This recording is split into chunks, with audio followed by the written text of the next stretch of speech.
everyone, welcome back to Caveman Mining. Today's unboxing video, we are showcasing the new AMD 6600 XT 8GB GPU by MSI, the 2-fan MECH edition. For miners, this card is already known to be extremely efficient with a known TDP of 170 watts, which is quite incredible. We have miners confirming the efficiency already on Ethereum.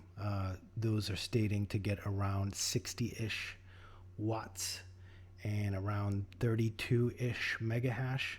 And we're hearing reports of around 100 watts on RAVENCOIN and folks getting up to as high as 17 or higher megahash. I'm pretty excited to have this card in my hands as it was newly acquired from the Newegg Shuffle, which I won last week. Really what I want to do in my next video is hook this thing up to my test bench and run it on Ethereum and Raven.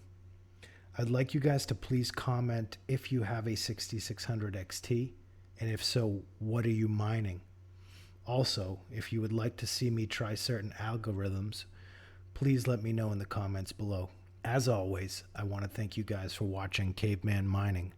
Please don't forget to like and subscribe, and we will see you guys on the next video.